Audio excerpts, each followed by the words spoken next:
Number one means you're always on top. Your number one radio. Breath and relax. It's all gonna be fine. Wakey, wakey, wakey, wakey, wakey. Ito po ang iRadio. Naglilingkod para sa sambayanang Pilipino.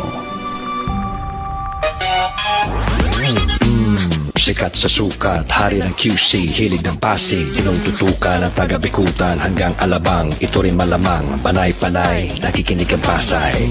Navotas, Parañaque, Valenzuela, Mandaluyong, Caloocan, patok sa Marikina, ang hilig ng Taguig, atin na rin ang millennials ng Manila. Number 1 sa Laguna, Pampanga, Bulacan, Batangas, Cavite, millennials ng Baluarte. The millennials choice. Yeah, stop. This is iRadio Los Angeles.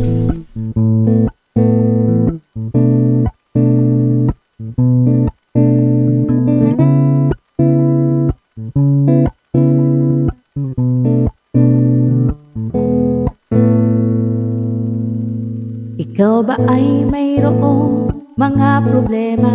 Madalas malungkot kapag nag-iisa.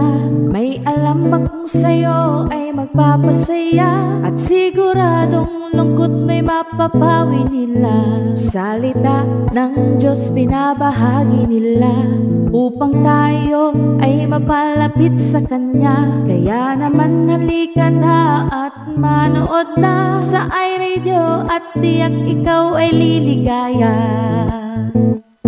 iRadio, I'm sure sasaya ka dito. iRadio, ang pagpapala ay lalapit sa'yo. Hindi ka magsisisi, yan ang sigurado. At tiyak problema ay malilimutan mo.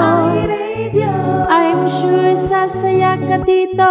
iRadio, ang pagpapala ay lalapit sa'yo. Hindi ka magsisisi, yan ang sigurado. Pangako. Sa iRadio, mga host ay nakakamangha. Talagang full charge, hindi nakakasawa. Mga blessings ay binabahagi nila. Kaya si Lord talagang pinagpapala sila. Dito ay talagang talented ang lahat. Mapakanta o sayaw, hindi nagpapaawat. Kaya't halika na sa iRadio, tumutok ka na upang ang araw mo ay maging masaya. iRadio, I'm sure sasaya ka dito. iRadio, ang pagpapala ay lalapit sa'yo. Hindi ka magsisisi, yan ang sigurado. At tiyak problema ay malilimutan mo. iRadio, I'm sure sasaya ka dito. iRadio, ang pagpapala ay lalapit sa'yo. Hindi ka magsisisi, yan ang sigurado. Pangako.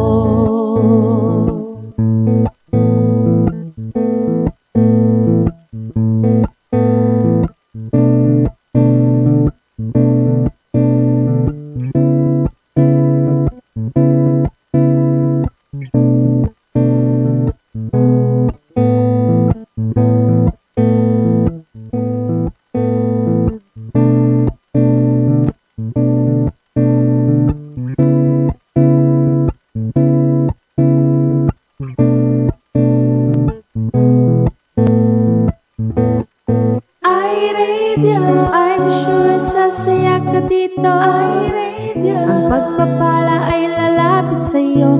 Hindi ka magsisisi, yan ang sigurado. At tiyak problema ay malilimutan mo. iRadio, I'm sure sasaya ka dito.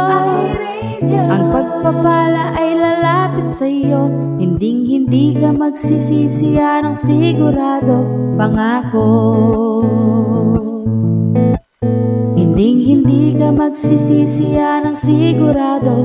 Pangako. Hindi ka magsisisi, yan ang sigurado. Pangako. Ito po ang iRadio at sipag naglilingkod para sa sambayanang Pilipino.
pasalamatan, purihin siya.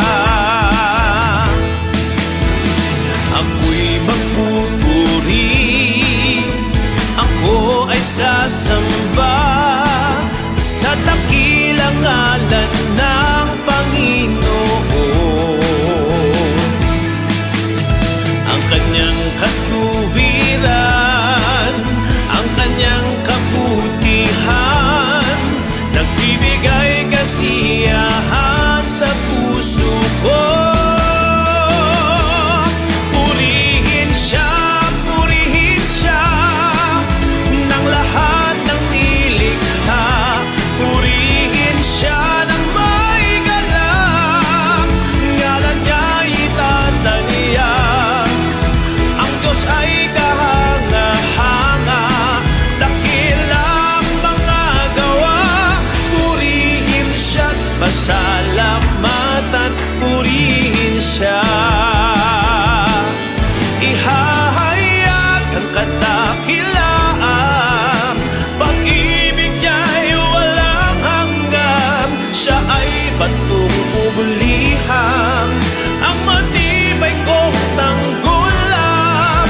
Siya ay Diyos noon, ngayon, at magpakailanman. Purihin siya ng bawat labi, purihin siya. Purihin siya ng lahat ng nilikha.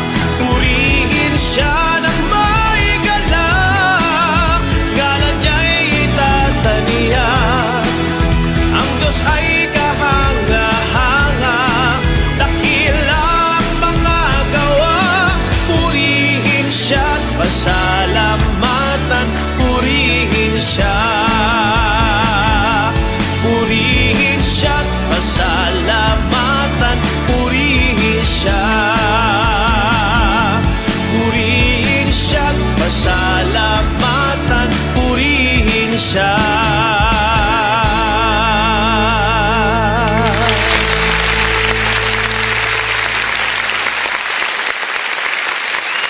Okay, thank you so much.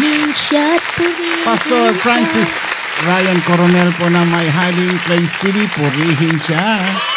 Good morning, Pilipinas. At magandang gabi, Los Angeles. Ito po ang iRadio araw po ng Thursday. Friday na bukas. Friday naman sa kanila.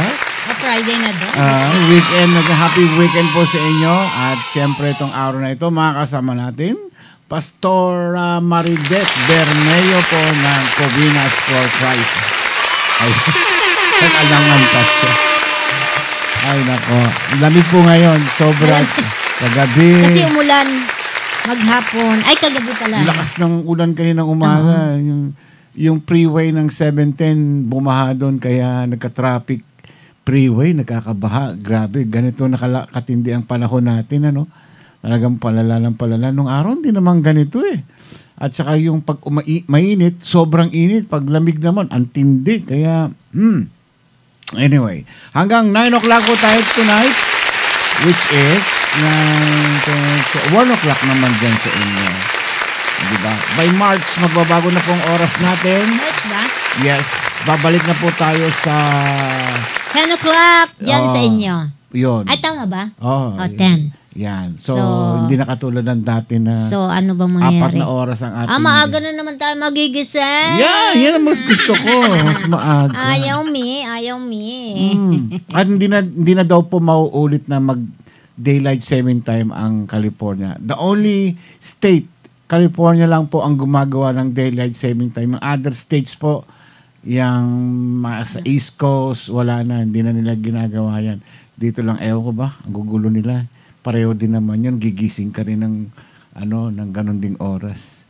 Nag-iba lang ng nag-adjust lang, pero still ganun din. Alright, Ma'am C? Okay. Anong ulam? Adobo. Pinagkagulo yung adobo niya sa opisina. Oo, pero konti lang kinain ko kasi nga, winawatch ko na talaga yung gusto niya lang adobo, kaya nilutuan ko siya. Binaunan niya ako ng adobo. Ayan. Siguro mga 7-8 pirasong hiwa yon na maliliit.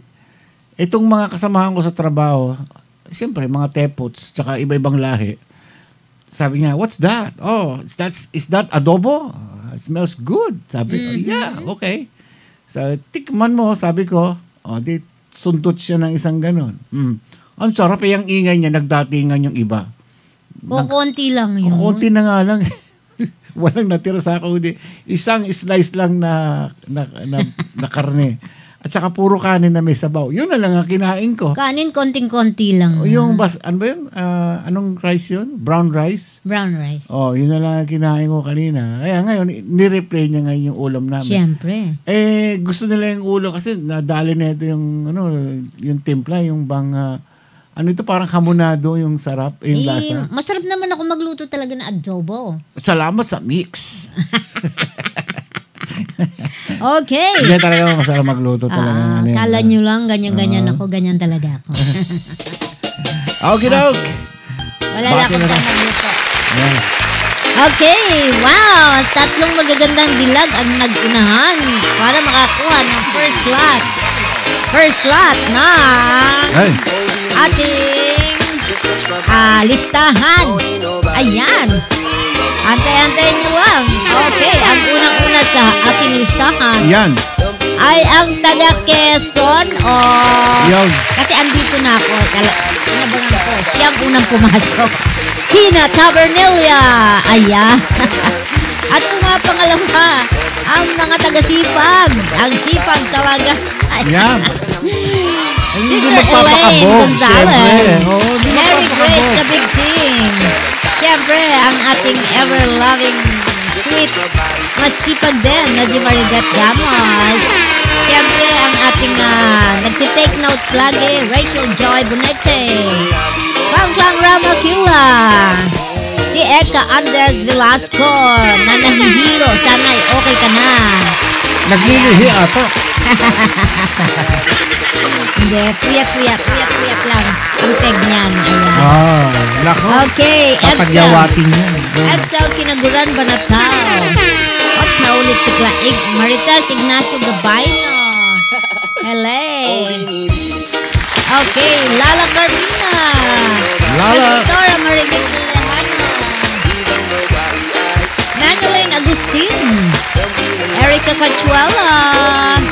Liv Salas. Gusto na po. Okay, syempre, si Mami Flozer. Mami Flozer. Good morning, mother.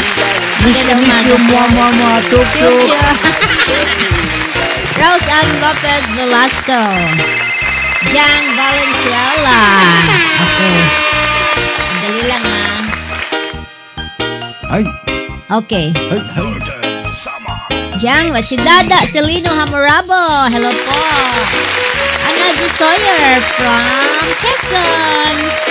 Negra Pepita. Pastor Kiko Gonzalez. Hello po. Wala na. Hindi ko na sinusuot, Pastor. Wala na. Ando doon na talaga. Nasa kahon na. O baka susunod. Yan naman na susunod. Edeline Kinaguran Banataw. Hello po. Hello from Tugigaraw. Rejoice Orfilia. Sabi naman ni Mami Closer, Mama, chup-chup din po sa inyong dalawa. Salak na ka. Rocky Orfilia. Ayun, Marichu Jesus Gamos. Ayan. Chris Felisa Biando. Hatid-hatid lang daw siya. Nagsundo ng sa school.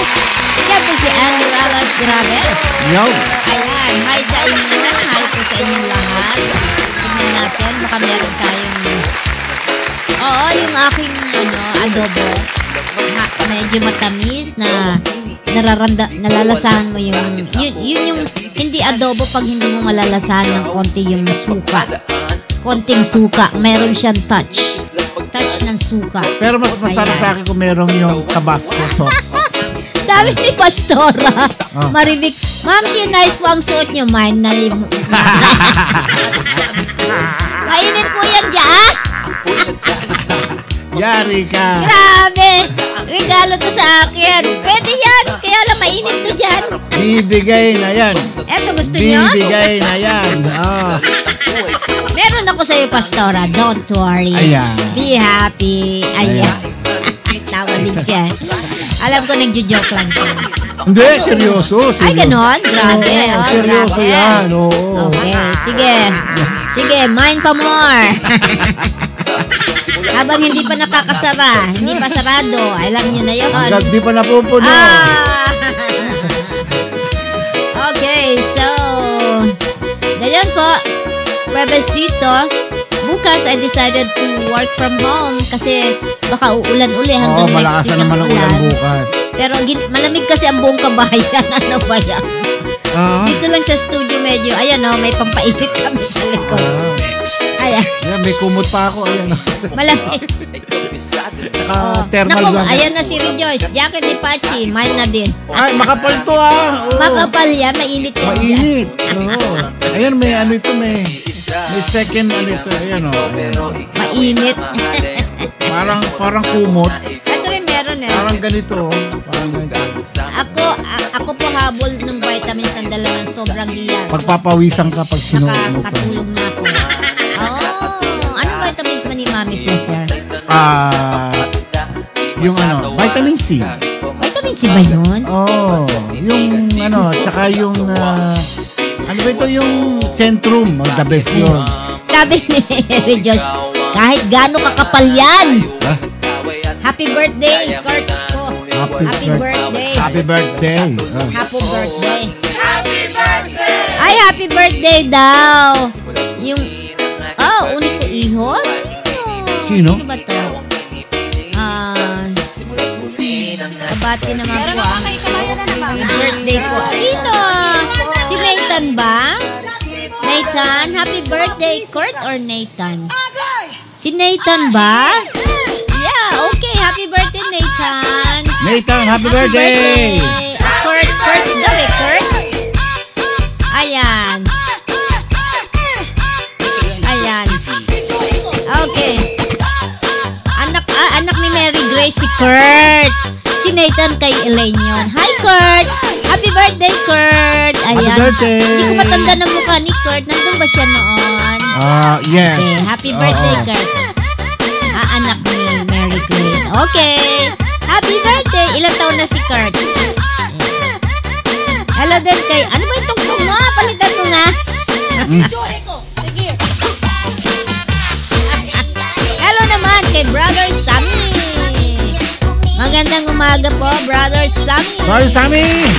Miss you, mwa, chup.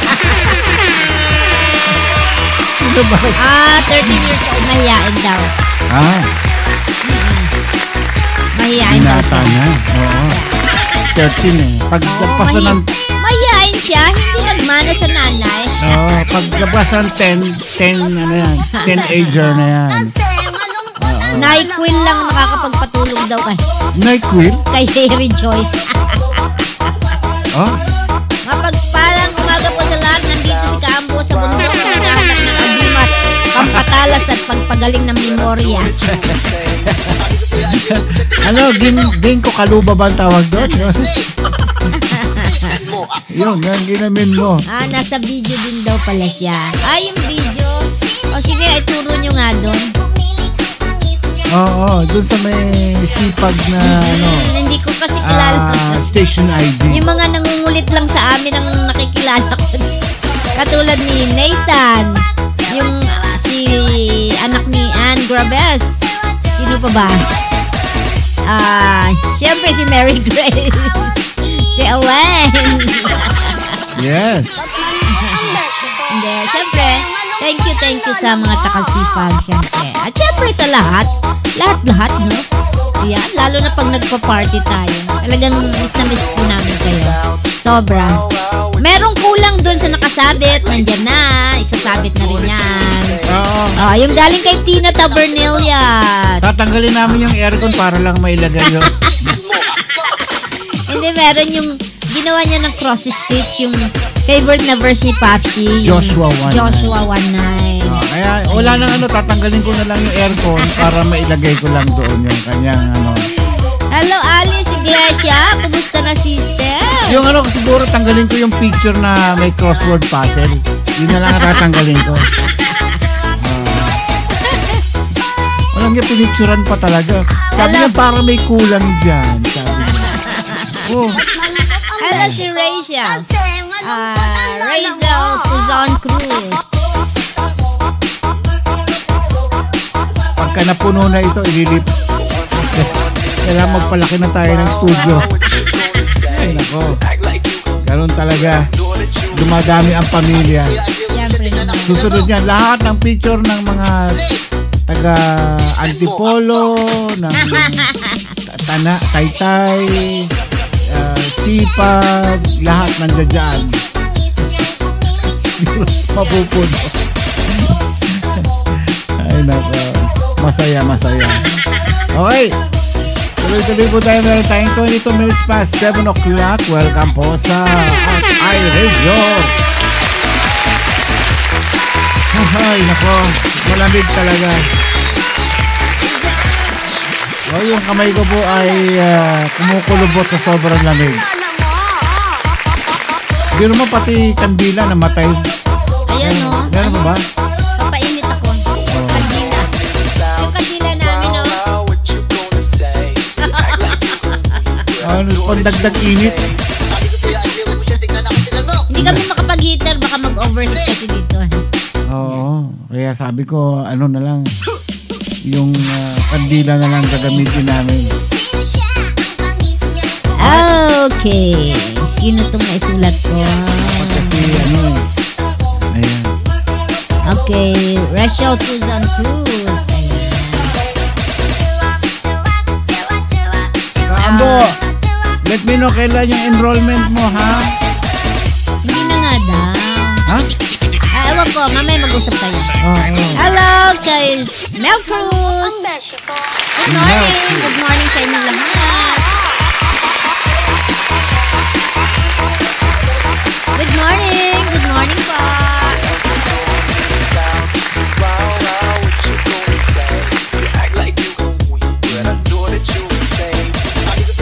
Okay, sa lahat ng may birthday sa inyo. Oy, February na, oh.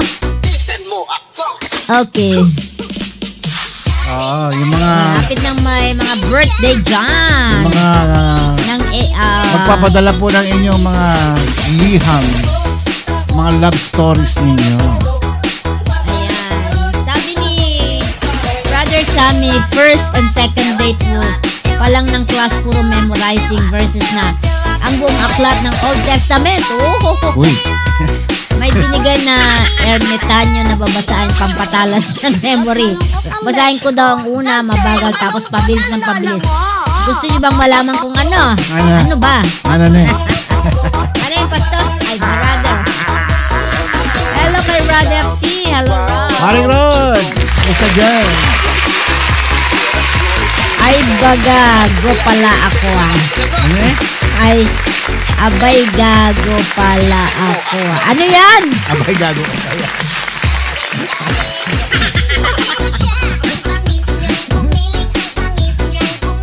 Oh. Thank you, Rod. You too, keep safe sa trabaho mo. Enjoyin mo lang yan. Okay. Bagal ang oras natin ngayon, ano? Oo nga. Yan. Ba't malungkot ang beshi ko? Ba't Kasi malungkot? malungkot ang lola mo.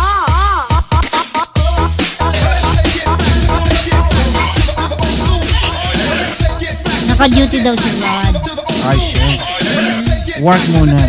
Ay, habang saan nakakapanood na lang siya?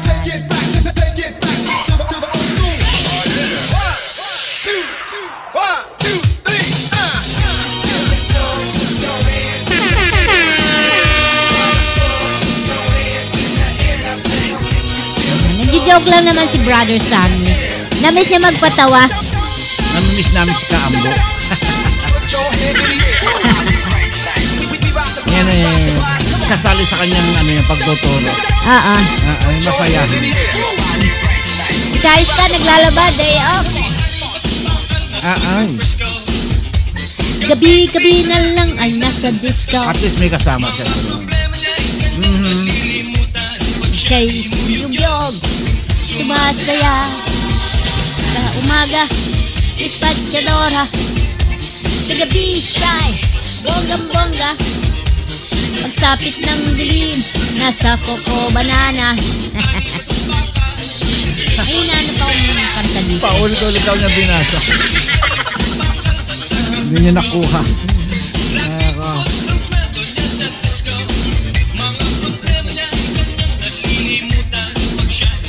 Diba? Pinagluluto niya.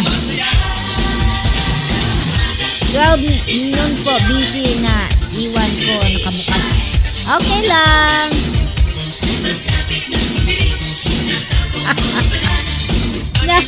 Si Rachel, binasa mo danda, hindi mo rin nakuha. Nalaglag. May nalaglag, ano? May nakita kong utak dito, kaninong utak yun. Nako. Ay, nako. Biyernes na dyan, oh. Masaya na. Lalong masaya. Weekend na. Imagine sa Pilipinas, kahit may pasok, araw-araw may kaganapan. Hindi pwedeng gumimik. Pwedeng gumimik. Pero dito... Pwede rin. Nasa tao yun. Hindi rin. Si Doc Espe nga, araw-araw gumigimik yan. Mapapadali buhay nun. Oo.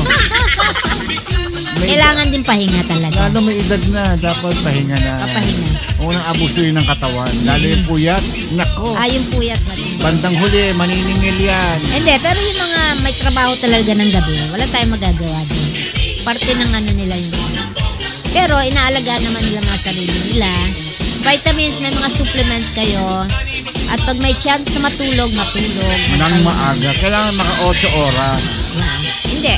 Sa gabi kasi gising sila, baliktad din. 7 hours or 8 hours ang tulog. Kaya pag nakauwi, tulog. Tapos pag gising, doon na lang maligo. Ayan.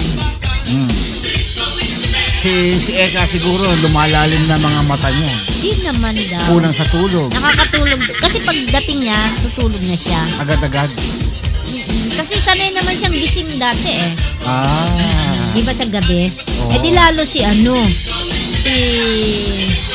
Lala. Oh. May insomnia yun eh. Sa gabi siya gising. Mga 3 or 4 na siya nakakatulog nito. Ganon? Yes. May insomnia? Insomnia. Okay, hello kay Jerry Corpus. Aloha.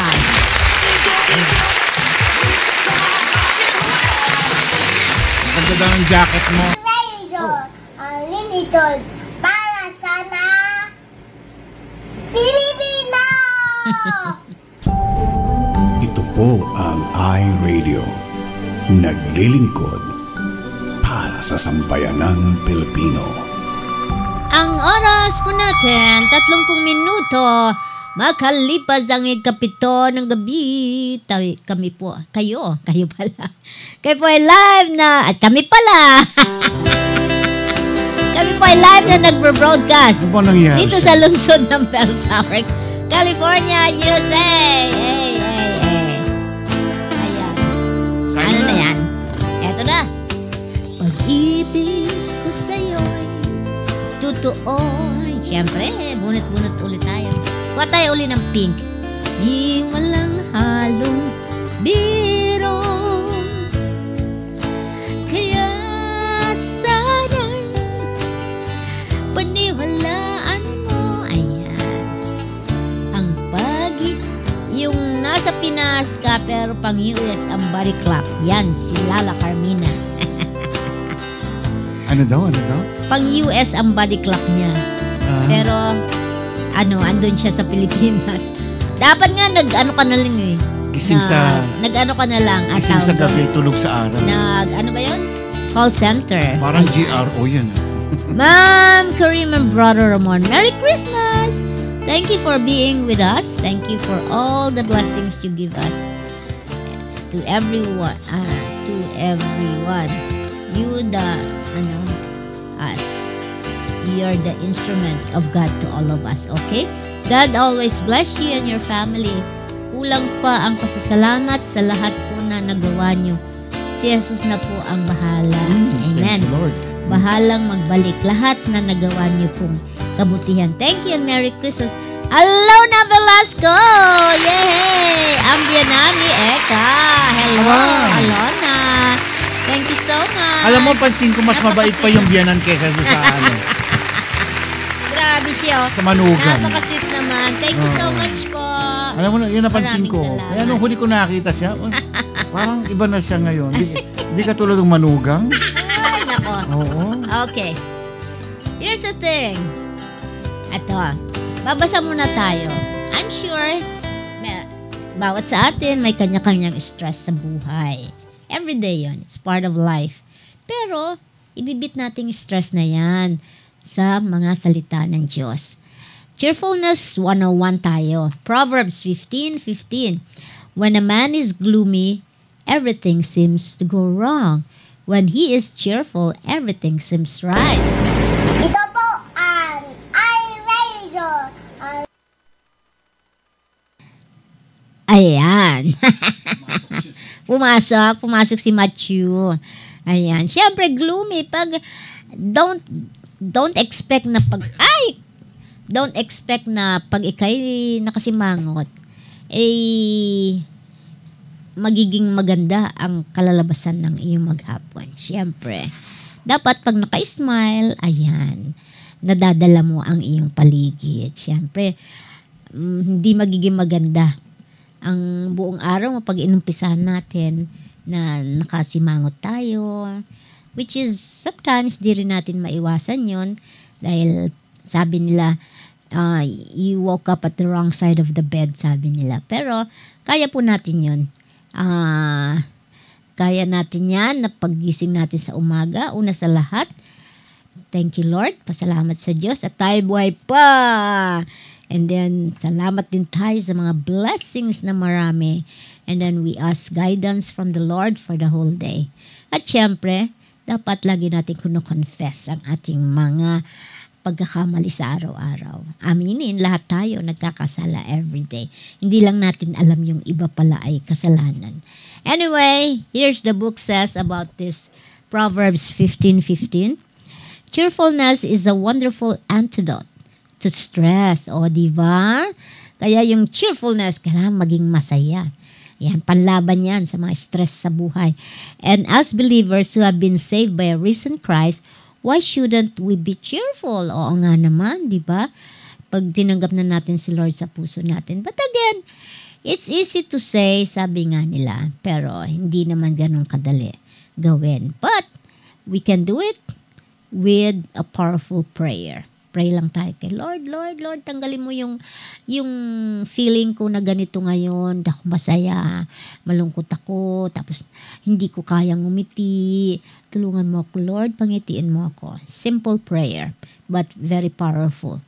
The answer, of course, is that we have every reason to honor our Savior with joy in our hearts, smiles on our face, and words of celebration on our lips. Christ promises us lives of abundance and joy if we accept His love and His grace. Yet sometimes, even the most righteous among us are very beset by fits of ill temper and frustration. During these moments, we may not feel like turning our thoughts and prayers to Christ, but that's precisely what we should do. When we do so, we simply can't stay grumpy for long. Ayan. Kaya dapat, yung mga time na talagang nalulungkot tayo, na yung thoughts natin, yung isip natin ay minsan nalilihis, abay, mag-pray tayo kay Jesus. Prayer lang po. Kasi once na tinanggap na natin si Jesus as our Lord and Savior in our hearts, dapat madaling mag-smile. Minsan, syempre nalulungkot po tayo. Pero pag nandito na talaga si Jesus sa ating puso, madaling maibalik yung smile na yon. It's our choice sometimes if we want to smile, if we want to smile, or we want to be like gloomy, or parang yung hindi maganda yung mukha natin na parang punong-puno tayo ng problema the whole day. And choice natin yun. But hindi rin natin maalis sa iba pag may mga problema na hindi naman natin alam kung kayang patawanin. Pero andyan pa rin naman si Lord eh. Yun. Ang dali nga sabihin, no? Diba? Madali talaga sabihin. Alam kong may magko-comment na ganon. Pero, why don't we try it? Diba? Wala namang masama. O diba?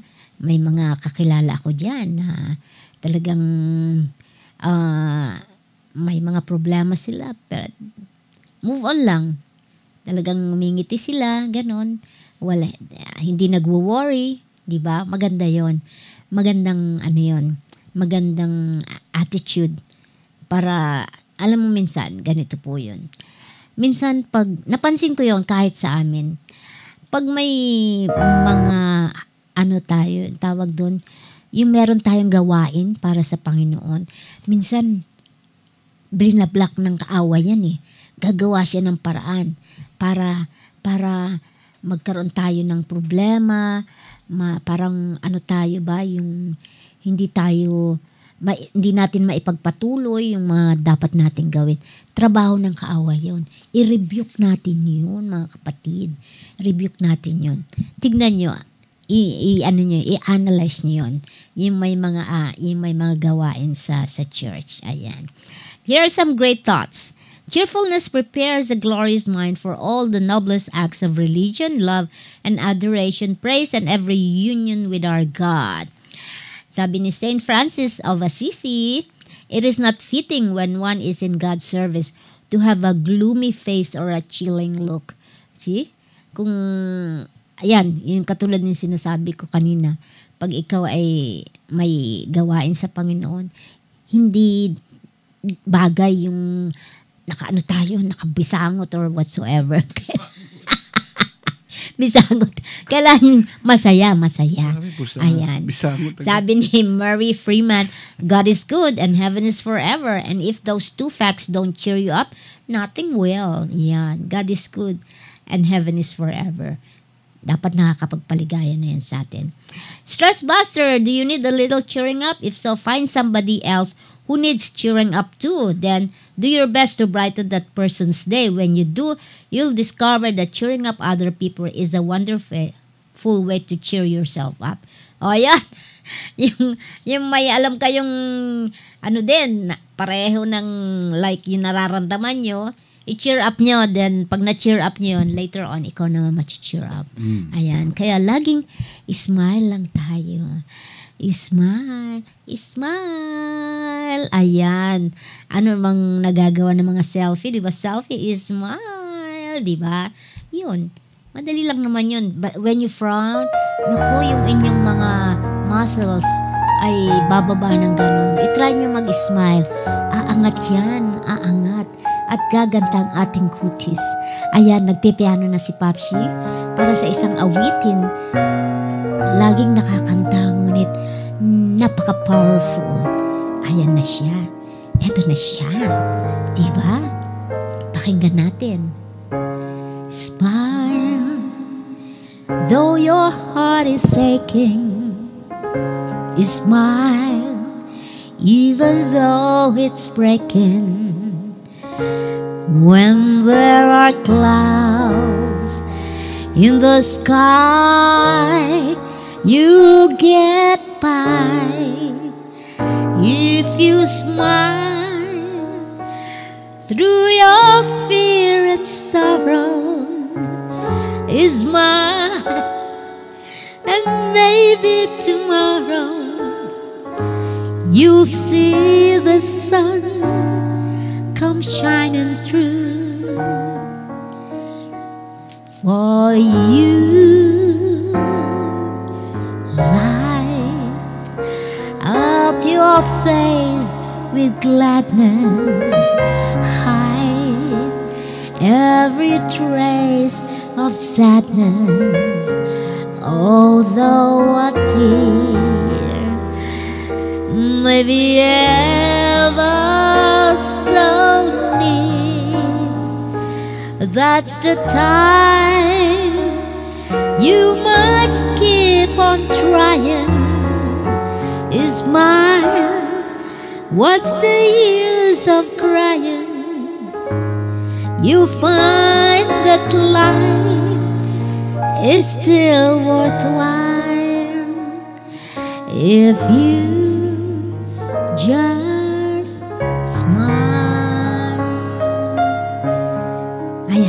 Take it away, Popshi. Ayan. Yan. Di ba? Hindi siya marunong tumugtog. Pero dahil masaya siya, nakakatugtog siya ngayon. Nagwi-widow siya. Widow ba? That's the time you must keep on trying. Smile. What's the use of crying? You'll find that life is still worthwhile if you just smile. Smile naman kayo dyan. O, diba?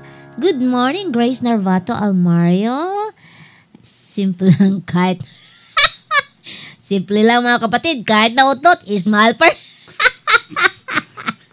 Sabi ni Brother Sammy. Hello mga kumari ko dyan, mga sis ko dyan, at mga ate Mars ko po dyan, smile. Babsi, bakit taas lang po yung keyboard hindi makita? Yung keyboard, ayan! Andiyan kasi yung mga key. Ayan. Kahit, sabi ni Anadyo, kahit madaming problem na dumating sa buhay ko, lagi pa rin ako nakatawa, yes. Tawa, smile lang. Huwag naman tumatawa na. Tumatawa na walang dahilan. Delikado yun. Ay, nako, Glyce sa Villarosa. Kumusta na? Siyempre, nandiyan naman si Joyce Mendoza. Si Joyce Mendoza. Gusto niyo pa bang kakanta? Sige, Liza. Ay, ito mga dapat pinapakanta natin eh. Ang gaganda ng mga boses eh. Ako naman ang boses ko lang po eh. Pang dito lang sa iRadio. Okay, so what else? Laughter is the best medicine, sabi ni Pastora Marvic Lahano. Yes. Ayan. Okay, maglagay ka ng isang Christian music. May naghulog na ba ng piso? Hulog-hulog lang po ng piso. Mataas na ngayon, mahal na ang bilihin. Wala pa naguhulog. Hina ng signal. Ay, ganon. Doon ka sa likod. Ay, uulan. Ano yung pinag-usapan natin kanina? Alin? Yung biyanan niya, no? Eka. Oo. Mas mabait yung biyanan kaysa sa ay, grabe ka. Mabait sila pareho.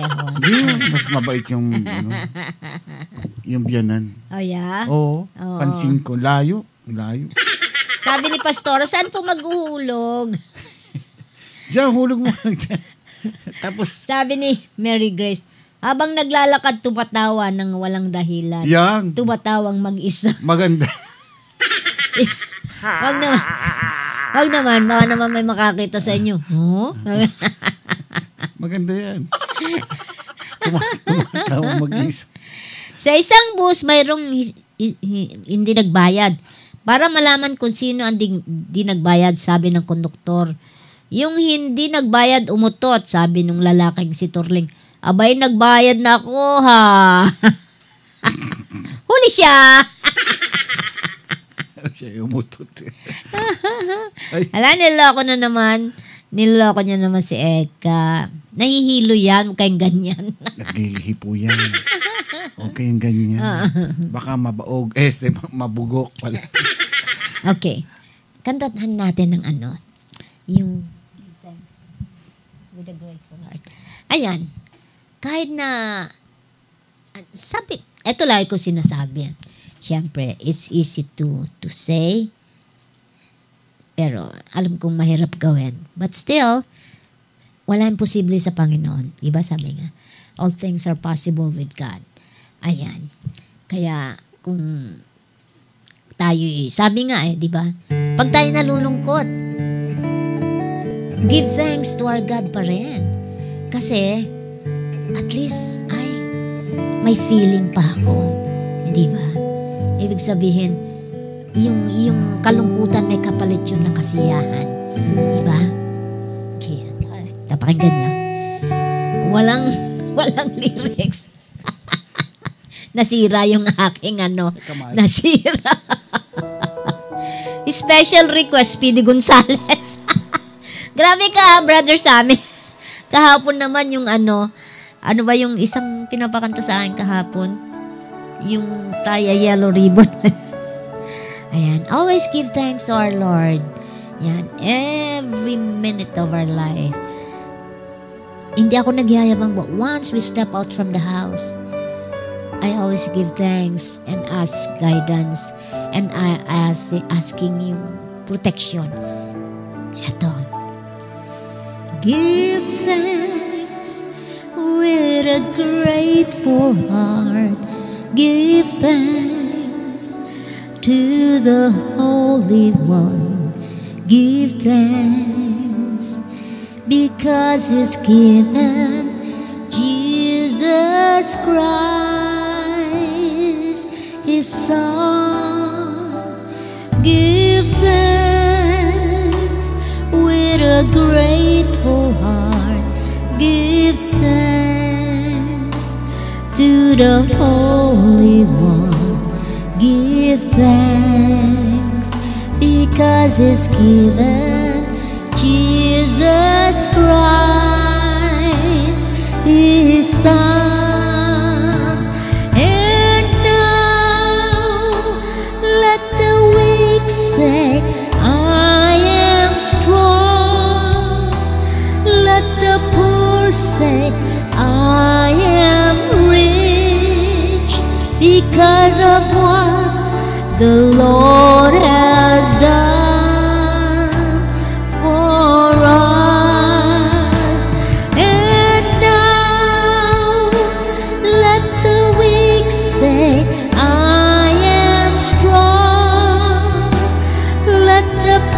Say, I am rich because of what the Lord has done for us.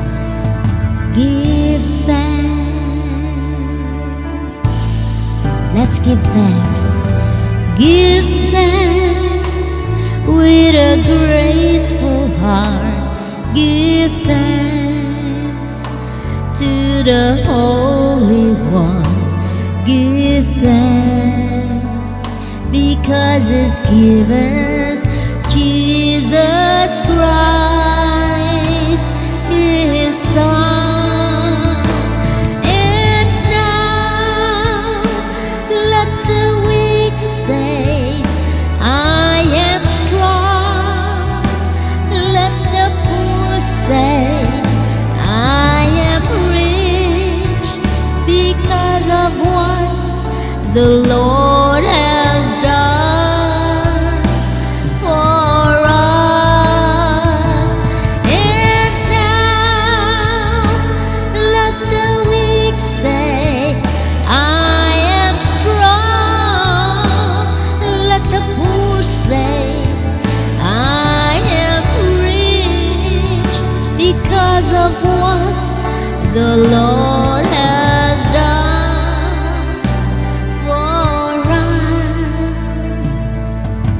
Give thanks.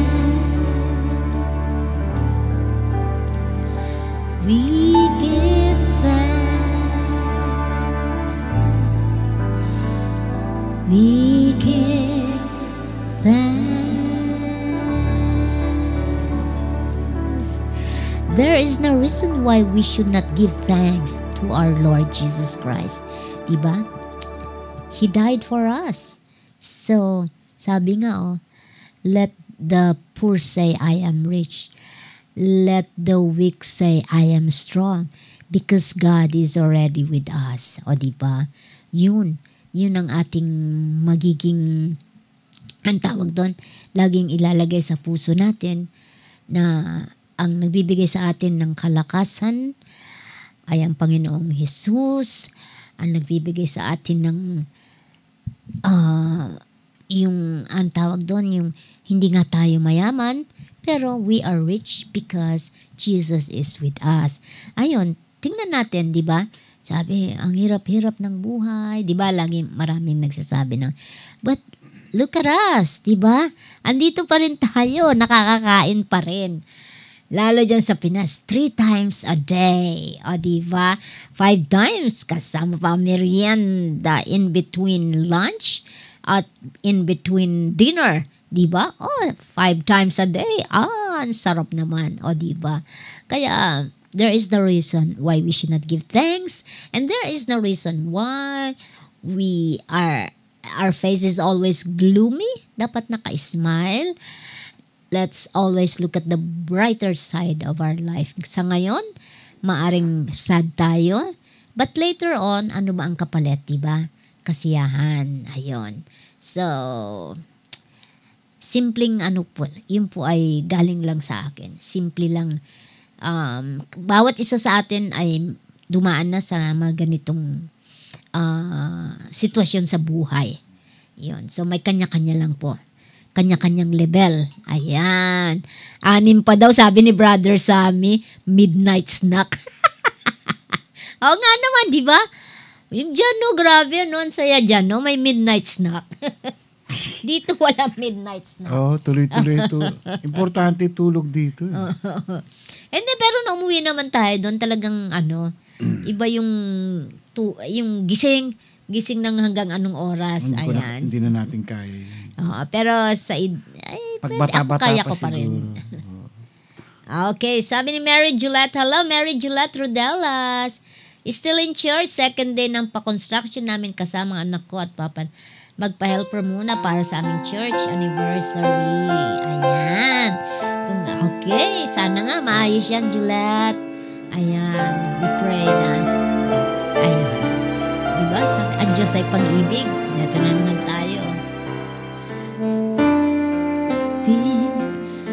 Ang siyang pumukaw sa ating puso, kaluluwa,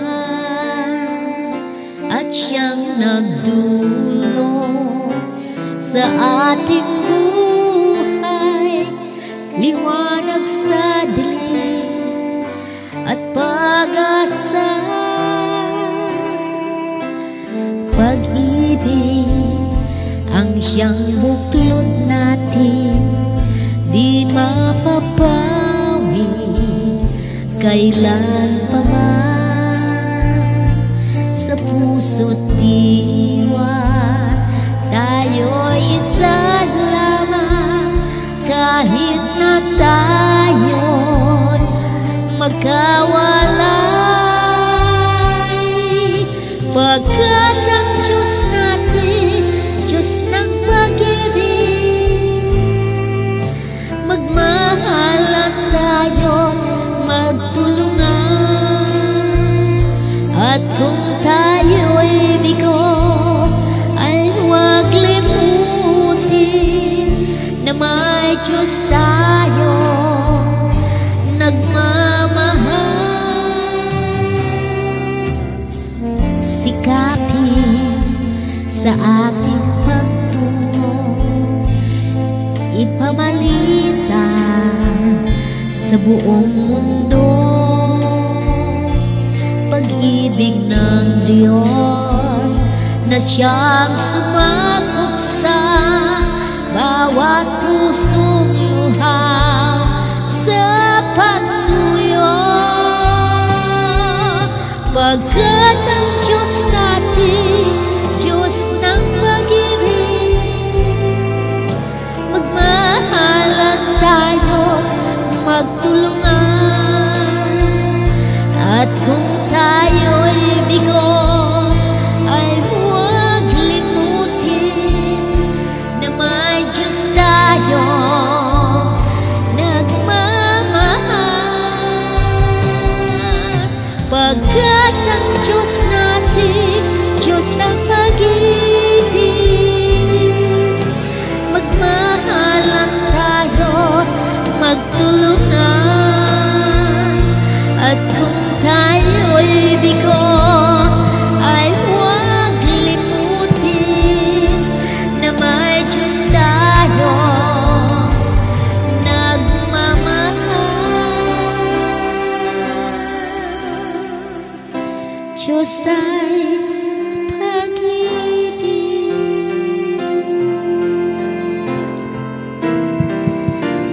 Diyos ay pag-ibig, Diyos ay pag-ibig.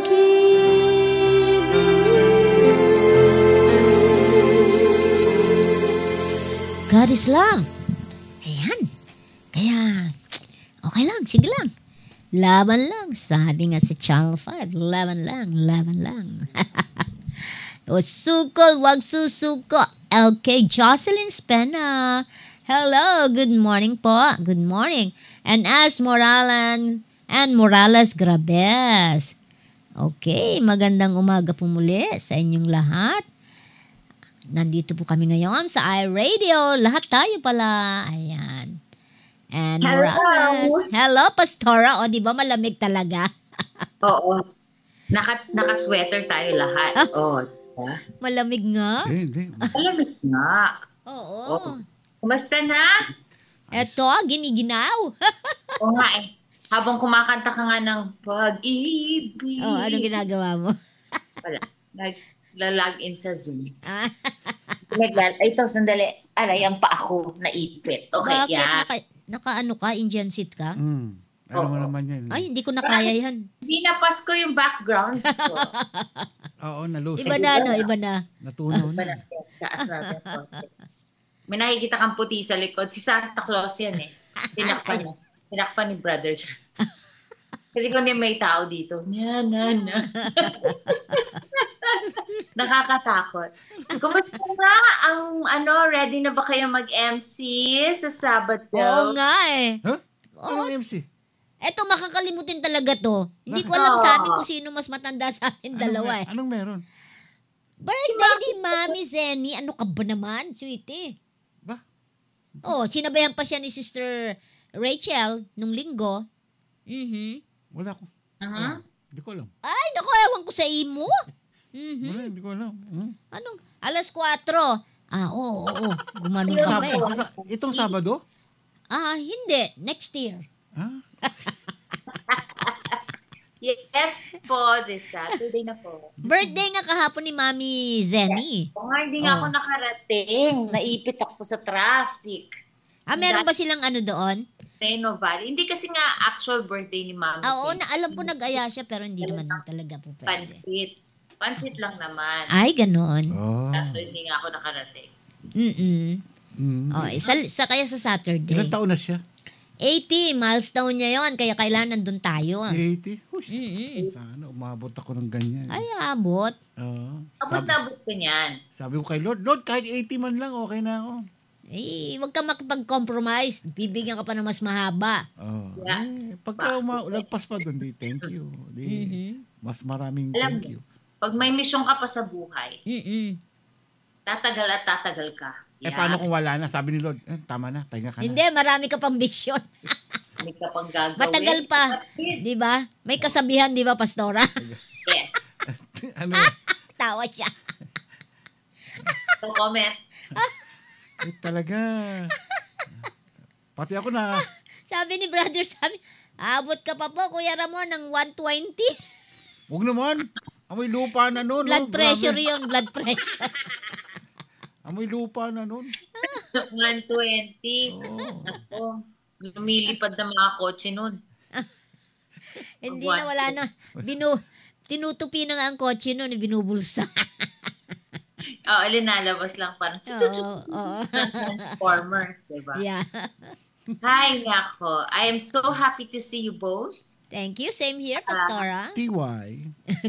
Ganda ng fellowship natin lagi. Yan. Nga eh. Pero maganda yung title mo. Ito, pagka nagbibigay ng title, talaga, lagi akong nalilito.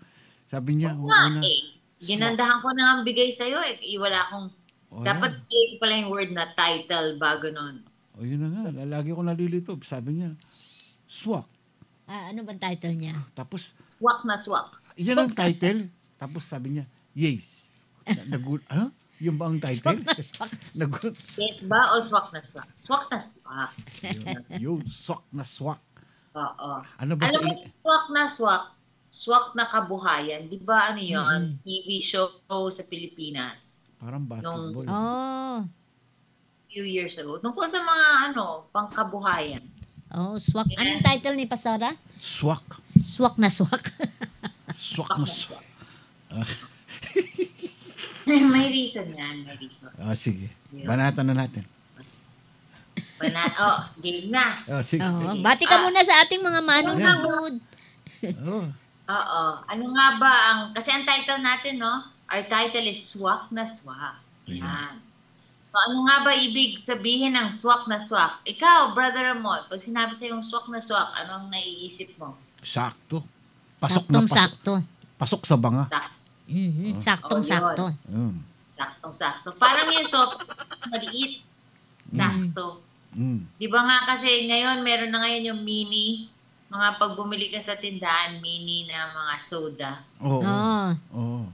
Tamang size lang. Kasi pag bumili ka ng malalaking matataba, yung maubos. Kung kalahati pa lang, ayaw mo na. So, sayang. Pero yung mini na yon, tama lang yon. Sa Pilipinas, merong drink ng ang size niya, tawag sa kanya, sakto. Sakto. Isang dangkal lang. Tapos nung, di ko alam kung anong taon yun, 5 pesos lang siya. 5 pesos lang ang bayaran sa sakto. Kasi nga, parang sakto lang siya. Yung hindi ka pati sa presyo, sakto rin ano? Sakto rin yung feeling mo nakainom ka ng soda pero hindi ka na overwhelmed ba? Or hindi ka na puro, di ba? Kasi minsan pag sobra na yung soda mo, para kang nagbaburp at lahat. Inuubo ako eh. Anyway. Tubig. May gamot ka ba, Pastora? Ha? Kasi ang lamig nga. Ay, naku. Nabasa pa kami kahapon. Oo. Kanina, pumasok ako. Basa yung jacket ko. Wala. Tapos, wala kang choice. Kaya ito, medyo under the weather. Pero, game pa rin. Okay, so, sabi nyo, ang swak na swak, ibig sabihin, sakto. Actually, ang swak na swak, ano yan? Slang word. Yeah. Pag hinahanap mo sa dictionary, wala siya talaga. Hindi mo siya makahanap sa dictionary. Kasi nga, ano siya, para siyang adjective ba? Yung describing word. No? Sabi nyo nga yung sa banga. Pasok sa banga. Kung sa English, ibig sabihin yan, right on the money. Kumbaga, tama yung guess mo. Sabi naman dito, ni Lala, fits perfectly or just right. Parang nagbasa siya ng Google Ginugoogle eh. Sinasagot ni Google eh. Tama yan. Ibig sabihin daw din, ang definitions pa, perfectly suited. Yan. Kumbaga, jive. Di ba yung word na jive? Jive. Magkasundo kayo, jive. Jive na jive. Or something na parang compatible. Okay. So, pag sinabi na isang tao na something is swak na swak, it means yun, sakto. It's exactly what they needed, exactly what they wanted. Pagdating sa buhay natin bilang Kristiyano, yung actions natin at saka yung daily life natin, kailangan swak sa mga sinasabi nating doktrina at mga teachings. Kasi pag yung pamumuhay natin at ang mga tinuturo natin ay hindi magkatugma o hindi eksakto o hindi swak, then meron tayong konting problema. Yung passage natin for today, which is found in Titus chapter 2, talks about how each of us should live a life na swak na swak. Okay? Kaya yan ang title niyan, swak na swak. So bago po tayo mag-umpisa, let us pray. Ama naming Diyos, salamat po sa gabing ito. Thank you for your faithfulness to us. Salamat po dahil kahit malamig dito sa Amerika, kahit mainit sa Pilipinas, kahit ano pa ang weather, kayo po ang Panginoon ng lahat ng mga ganap sa aming buhay. In all the circumstances, in all the trials, in all the happenings of our life, Lord, you are in charge. Tonight as we study your word, we pray that the truths that you have placed in your scripture will also become true in our lives. Ama naming Diyos, ang prayer po namin is matuto po kami at mabago. Dahil yun po ang talagang napaka-importante na kami po ay maging kagaya nyo, that we become more like you, O Lord. Thank you once again for your word. Thank you for your presence. Thank you for this ministry. bless iRadio, and bless the viewers, bless the listeners, even right now, Lord. In Jesus' name we pray. Amen. Amen. Amen. Amen. O sige, so ito na ang ating passage, no? Sabi po sa Titus, ang Book of Titus po ang bandang dulo na ng Bible. Huwag nyo hanapin sa umpisa. Hindi nyo makikita. Towards the end, the Book of Titus, chapter 2, verse 1 says, you, however, ang nagsasalita po dito si Paul. Kinakausap niya si Titus, yung kanyang disciple. You, however, must teach what is appropriate to sound doctrine. So, ano po ibig sabihin nun? Pag tinignan po natin, let's note here na si Titus, hindi siya sinasabihan ni Paul na magturo ng sound doctrine. Hindi yun na sinabi niya. Sabi niya, you, however, must teach what is appropriate to sound doctrine. Hindi. Kasi kung pinatuturo siya ng sound doctrine, wala na yung what is appropriate. Dapat diretso ng you, however, must teach sound doctrine. Pero ang sinasabi niya dito, sinasabi niya kay Titus, ang ituro mo, pag tinignan mo yung Tagalog version, ituro mo yung ano ang angkop sa mga salitang, sa ating mga doktrina. So ano yung angkop? What is appropriate, what is right. Kung isaslang natin, ituro mo, Titus, kung ano yung swak. Yan. Kung ano yung swak sa mga doktrina. Okay? Kasi yung pagturo ng sound doctrine, nagawa na yun ni Titus dun sa earlier time, ng chapter 1. Dito sa chapter 2, sinasabi sa kanya ni Paul, ang ituro niya ngayon sa mga tao sa simbahan, is kung paano mamuhay, how to live their daily lives in line with the doctrine that they were being taught. So yung directive dito kay Titus, kumbaga yung sinasabi ni Paul kay Titus dito is lifestyle. Yung pamumuhay ng tao. Yun ngayon ang ituro niya. Okay? So, kailangan ituro niya kung ano yung swak sa doktrina. Titus chapter 2 verse 2, ang ginawa ngayon ni Paul, break down niya yung lahat ng iba-ibang age group. So, ang una niyang age group na kinausap ay yung mga older men. Sabi po sa verse 2, teach the older men to be temperate, worthy of respect, self-controlled, sound in faith, in love, and in endurance. So, sabi niya, okay, ito ang ituro mo doon sa mga tatanda. Ano kaya ang age group to? Ano kaya, Kuya Ramon? Nandun ka na ba sa older men? Mm-hmm. Yeah. Hindi ka na sa younger men? Hindi na. Older men. Okay, so para sa iyo to at para to sa ating mga viewers na above a certain age. Sabi, dapat turuan ang mga older men to be temperate. Ano ba ibig sabihin ng temperate? Yung kumbaga sa ugali ay hindi pa bugso-bugso. Okay? Yan. Ano sila? Baka maano ka na Initin ng ulo. Pabigla-bigla. Huwag pabigla-bigla. Dignified. Okay? Dignified. Yung karespe-respeto. Diba? Maganda ang na maging maging respectable. Sensible. Ayan. May common sense. Yan ang ituturo sa older men. Sound in faith. Sound in love. And sound in perseverance. Pag tinignan mo itong sinasabi ni Paul kay Titus, ang tatlong sinasabi niya dapat ang older men, malakas ang faith, malakas ang love, at malakas ang perseverance or hope. And those are the three of the very important fruits nga, di ba? Or sinasabi nga nila, faith, hope, and love. Importante yun, di ba? Tinuturo yun sa 1 Corinthians. Lalo na ngayong Valentine's, alam natin yan. Okay. So yun ang kailangan ituro daw sa mga older gentlemen. Maging ganon. Napaka-importante dito na makita natin na ine-emphasize ni Paul yung faith, hope, and love. Kasi those three things are very, very crucial pagdating sa ating mga older men. Kasi bakit? Sila ang ating mga models, 'di ba? Role models natin sila. So kailangan pagdating sa pananampalataya, sila ay nakataguyod. Pagdating sa pag-ibig, nakikita na sila ay mapagmahal.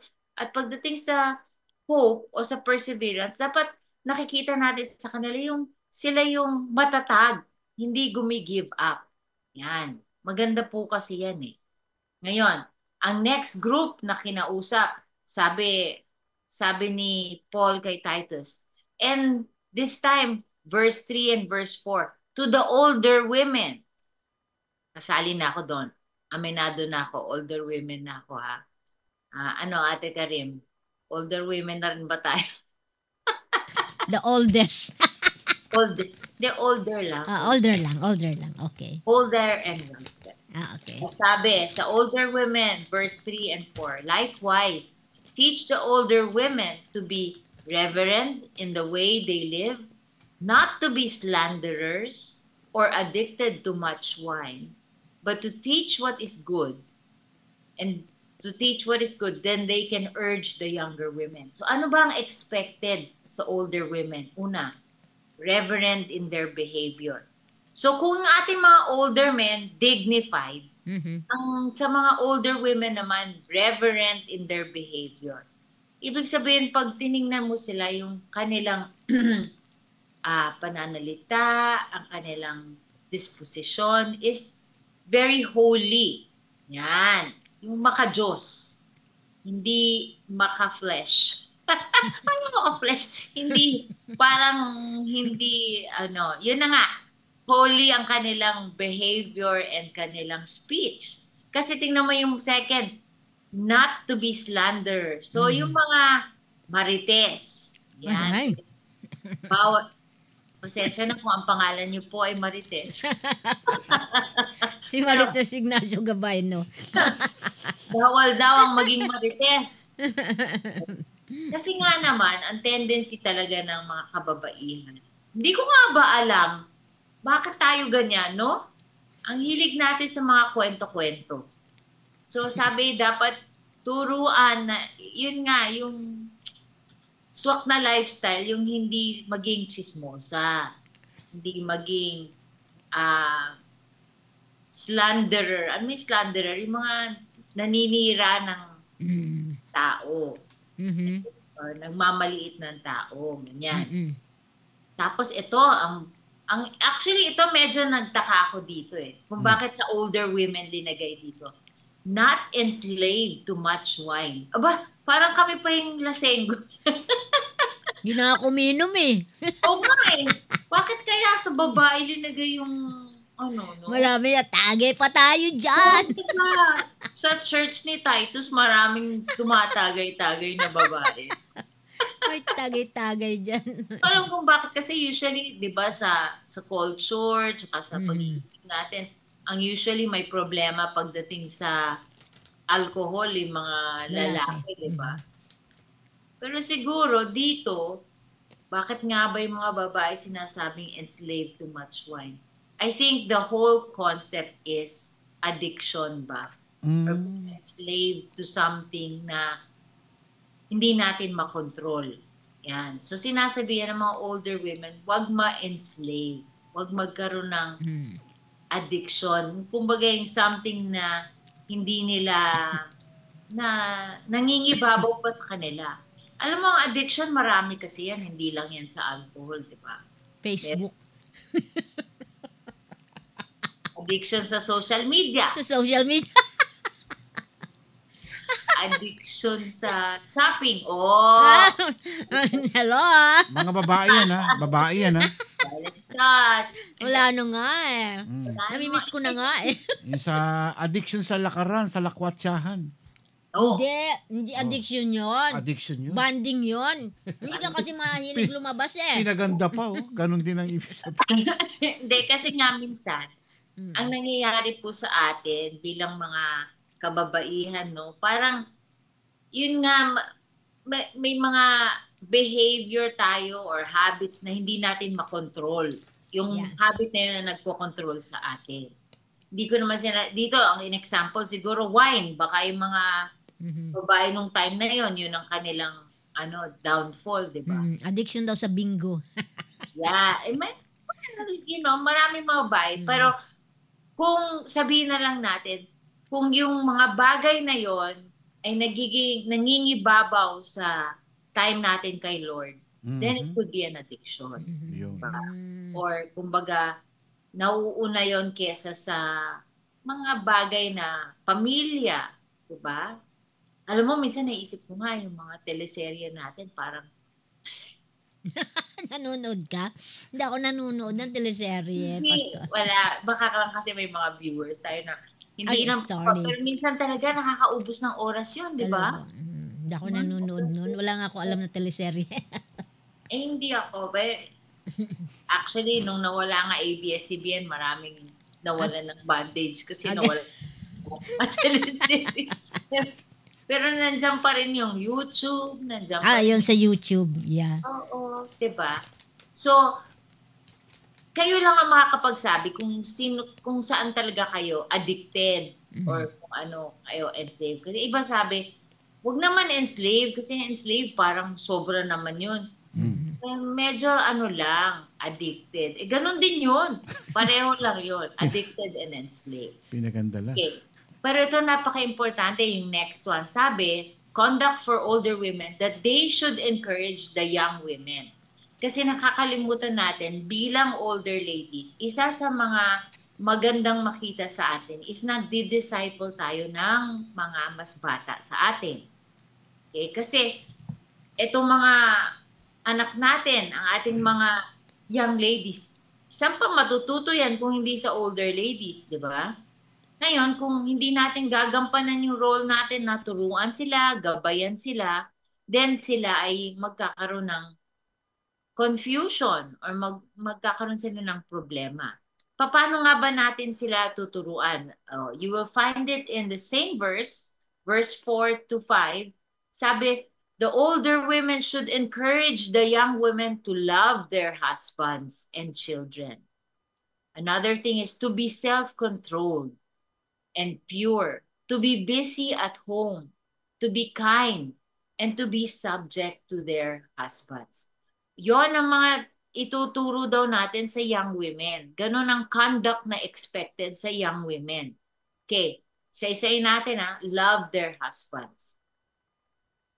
Siguro talagang ginawa talaga ito na minsan kasi siguro yung mga young women nung time na yon hindi nila masyado napapakita ang pag-ibig sa kanilang mga spouses.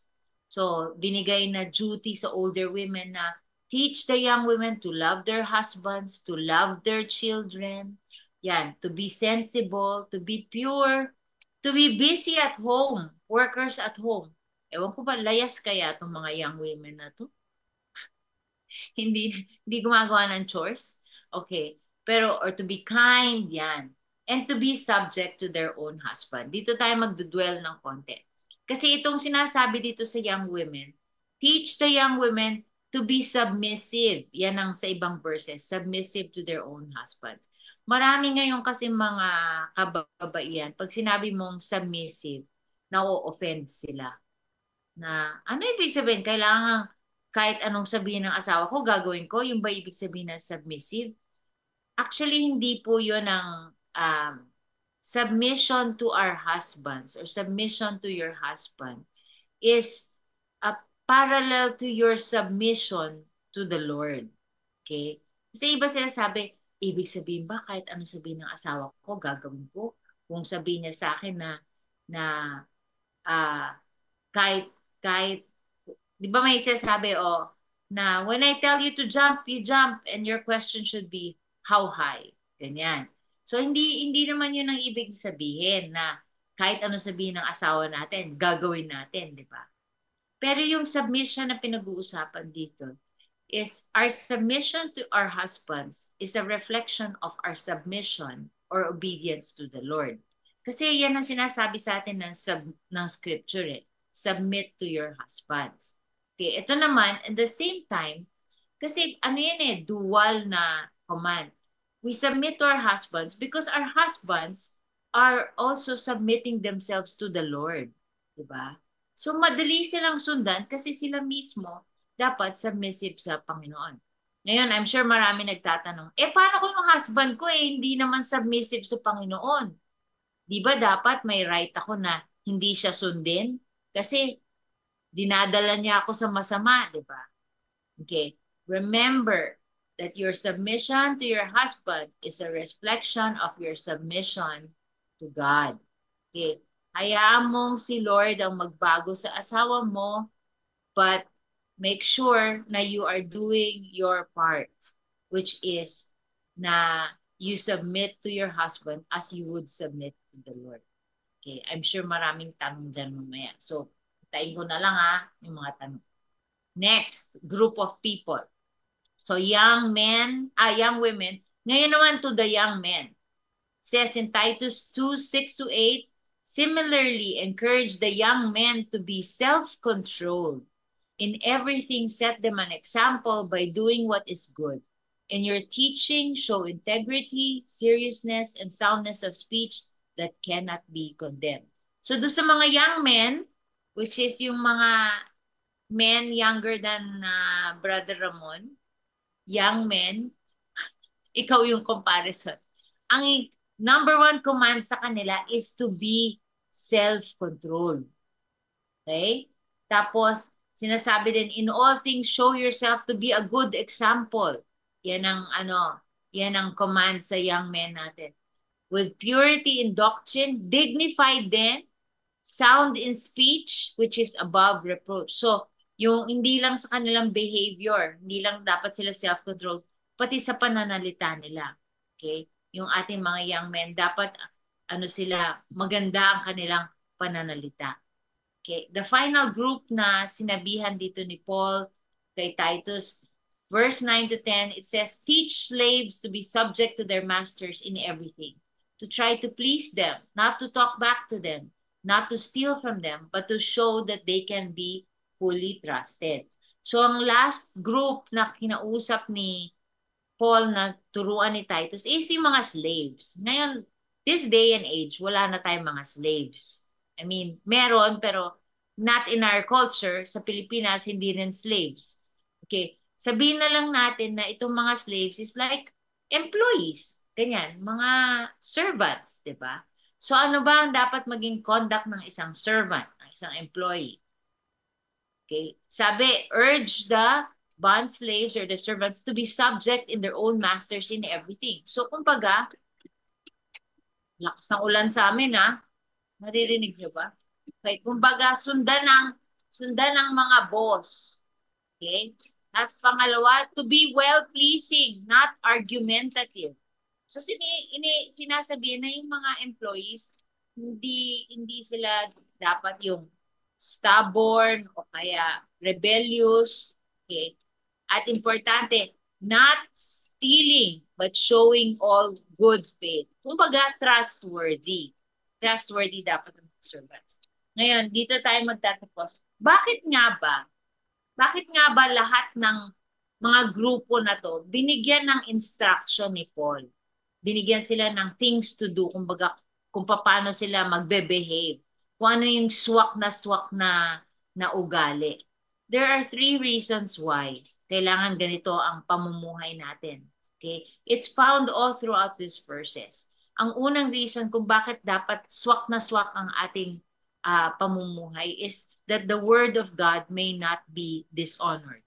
Okay? Mahanap natin yun, that the word of God may not be dishonored. Kasi po, bilang Kristiyano, we represent the Lord. We represent the church. We represent what we are teaching. Okay? Kumbaga, may tinuturo natin yung Biblia. Pero kung ang pamumuhay natin ay hindi angkop or hindi swak sa kung anong tinuturo ng Bible, we are dishonoring the Word of God. Kumbaga para mo siyang disrespect. Diba? Parang may sinasabi ka na, ito sinasabi na salita ng Panginoon, pero kung ang behavior naman natin, opposite. Diba? Parang hindi natin binibigyan ng respeto ang salita ng Diyos. Pangalawang reason kung bakit dapat swak ang ating pamumuhay. In order that the opponent may be put to shame having nothing bad to say about us. Okay? In other words, kailangan yung ating mga kaaway, yung mga hindi natin kasama sa family of God, yung mga hindi Kristiyano na kakilala natin o mga kaibigan natin o mga kasama natin sa opisina, pag nakita nila na ang kabuhayan natin or ang ating pamumuhay ay swak sa sinasabi natin, wala silang masasabi tungkol sa iyo. They will have nothing bad to say. Pero imagine mo kung ikaw mismo bilang isang Kristiyano nakikita nila na masama ang ugali mo, na hindi ka pala honest, okay? Hindi ka pala submissive sa asawa mo, na ikaw pala ay isang addict, na ikaw pala ay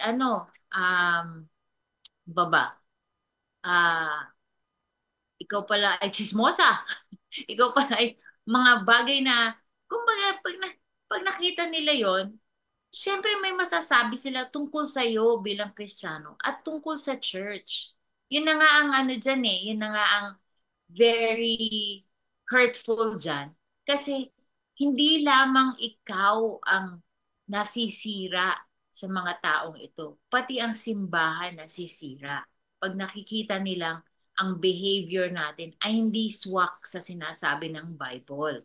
Okay? So, sinasabi na kailangan ganyan ang pamumuhay natin para walang masabi yung kabilang party or walang masabi yung iba.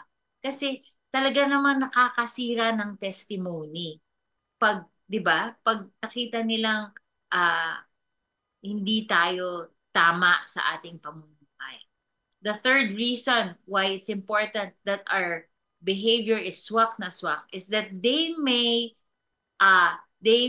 adorn the doctrine of God, our Savior, in every respect. Yun yung parang King James version. No? Ibig sabihin, para makita na nila na yung tinuturo ng mapaganda ang turo na binibigay natin. Kasi pag yung sinasabi mong doktrina ay may backup na life testimony, then nagkakaroon ng weight, nagkakaroon ng parang, sabi mo na, nagkakaroon ng dekorasyon yung tinuturo mo. Kasi pinamumuhay mo mismo. Okay? So those are the three reasons kung bakit ang ating pamumuhay ay napaka-importante na swak siya. Yan lang po ang ating sharing for tonight. So that is from Titus chapter 2 verse 1 to 10. Okay, meron po ba tayong mga question po dyan? Swak na swak. Yan. Wala naman, pero maraming mga, wala pa pastora, pero maraming mga nagko-comment. Ito, meron na. Yan pa? Oo. Mauubusan? Pastoral ministry is not easy. Church members have responsibility to their pastors too. Please correct me if I'm wrong. Is it right to control our pastors, or what are valid reasons we could confront them? Ay, anong ibig sabihin? Meron sila nakita sa pastor nila na hindi maganda? Maari. Mm-hmm. Okay. Like all things, kasi nga, di ba, we are, lalo na kami bilang pastors, no, we have a higher accountability. Kaya nga sabi, kung to those who want to teach, isipin nyo mabuti. Kung gusto nyo talaga magpastor o magturo, kasi napakataas ng expectation, ng calling. Okay? We are of a higher standard.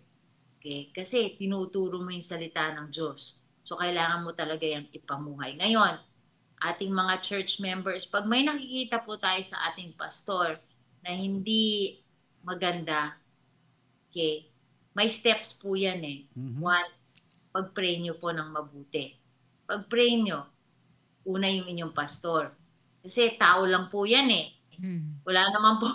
Si Jesus lang po ang perfect.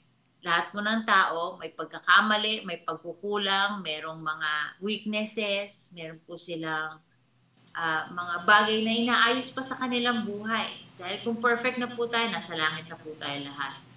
Pero meron po talagang mga bagay, ugali, or mga acts na hindi dapat pinalalagpas. Dahil hindi lang po yon nakakasakit sa miyembro, pero nakakasakit din po yun sa simbahan. So ngayon, paano po yun kung kailangan i-confront ang pastor? Okay, pag pinag-usapan nyo naman sa ibang miyembro, ang tawag doon marites. Diba?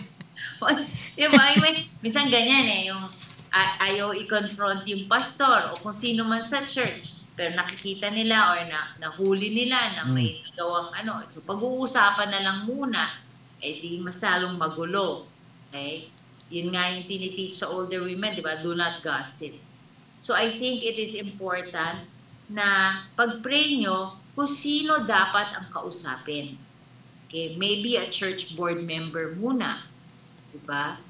As against na diretsuin yung pastor. Okay? Pero always remember, what is your purpose? Ano ang purpose mo para kausapin yung church member or kausapin yung isang tao sa church para ma-confront yung pastor, di ba? Meron naman po nagsasabi, well, actually, it's biblical, na you should approach the person first. Yung naka-offend sa'yo or yung may nakita, di ba? Tapos pag hindi nag-repent, kasi ito yung biblical way, pag hindi umamin yung tao, hindi siya nag-repent, then you talk to someone. Yun yung biblical way. I think with your pastor, it doesn't hurt.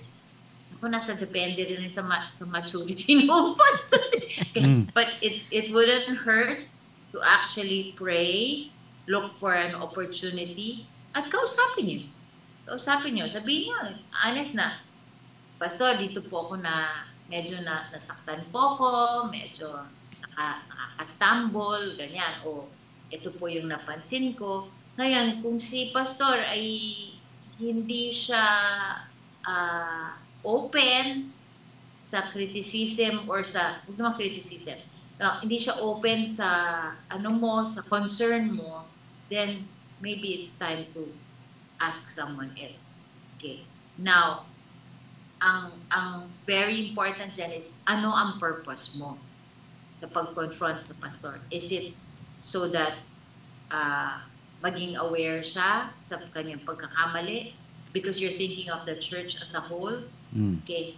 Huwag po tayong magpapaggamit din sa kaaway pagdating sa ganyan. Kasi minsan, dyan din nakakapaasok yung kaaway, di ba?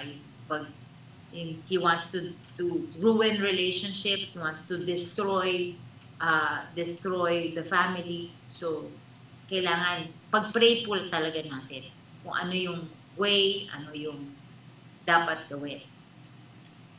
Mga ibang pastor dyan, baka gusto nilang comment din. Hindi, kasi may pastor minsan na... Naka-encounter ka na ba nun, pastor? Ha? Pastor na pasaway? Naku!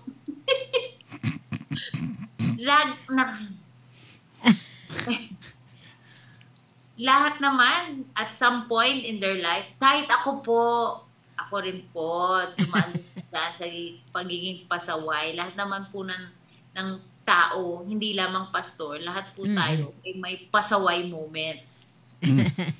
We all go through that. Kasi kung sabihin natin, never ako naging pasaway, sige nga, parang who has no sin, let him come.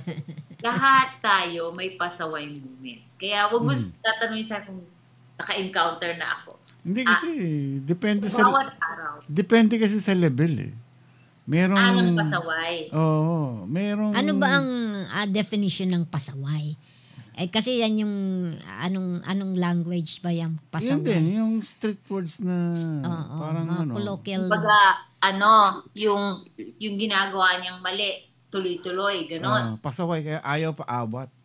Parang gano'n, Diba? Alam mo, that is, that is the problem of sin. Okay? Kasi pag minsan mo nagawa, yung kumbaga accidentally may nasabi kang, let's say you lost your temper once, di ba? Okay? Kung once mo lang ginawa, tapos na-realize mo agad mali ka, nag-repent ka, nag-sorry ka, okay ka na. Pero kasi the thing about sin, especially persistent sin, is minsan hindi nakikita ng tao gumagawa ng mali, na mali siya. And yung kumbaga nako-convince niya yung mind niya na wala siyang ginagawang mali. Kaya siya nagiging pasaway. Kasi naano na siya ng sin eh. Diba? Alam mo yun, yung parang na-convince niya in his own mind na tama siya. For example, sabihin na natin, let's say, di ba meron tayong mga nakikita na sa news, o kaya it always makes big news, mga pastor na nagkaroon ng affairs. Di ba? Diba, nakikita natin yan sa news, mga pastor na nag-ano sa ibang fell in love with one of the church members o kahit anong ganyan. Tapos, isipin mo, bakit, parang hindi mo ma-accept, di ba? Paano nangyari yun? Pastor siya. Paano siya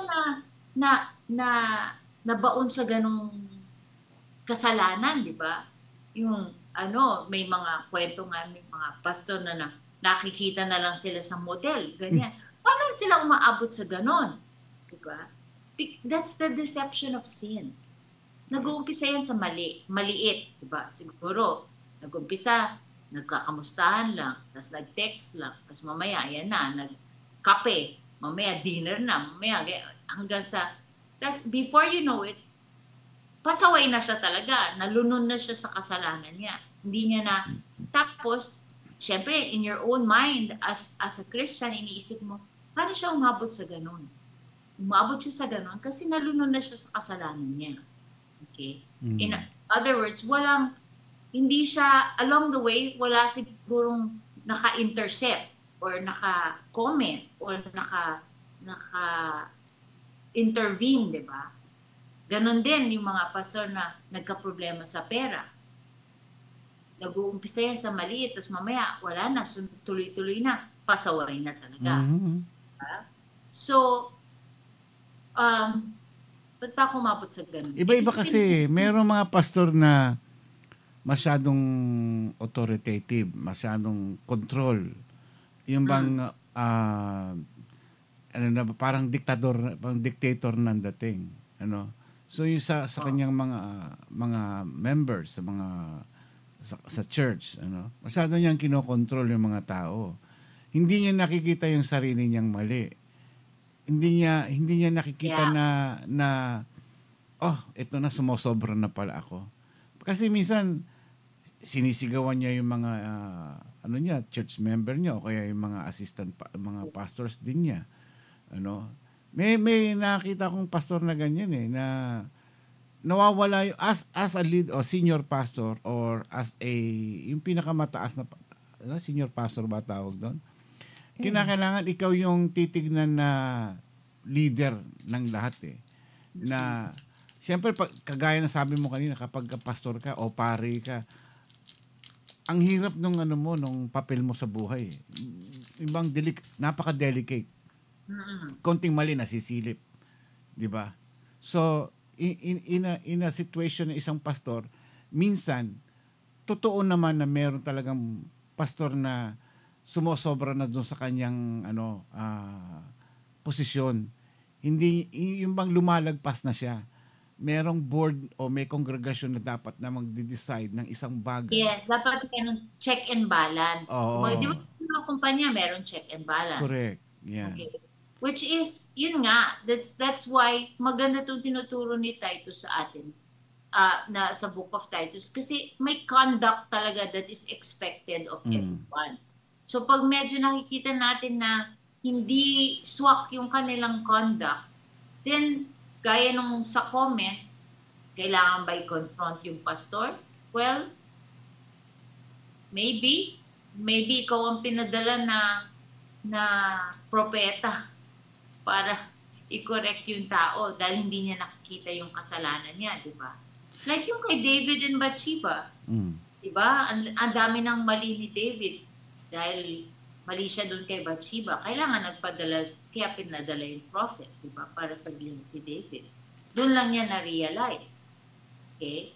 So, hindi ko sinasabing wag i-confront. Sinasabi ko lang na pag-pray mo kung paano, kung sa anong paraan, kung saan, kung ano yung words na gagamitin para effective ang confrontation natin or even correction. Diba? Sabi nga nila, we are supposed to be each other's taga-rebuke, taga-correct, taga-teach, taga-exhort, diba? Yun naman ang goal talaga natin sa isa't isa. Pag may nakikita tayong mali, dapat may sinasabi din tayo. Hindi kasi merong pastor na yung dapat meron siyang self-conviction na medyo napasobra ata ang sinabi ko kanina dito sa isang kasamahan ko. Ganon.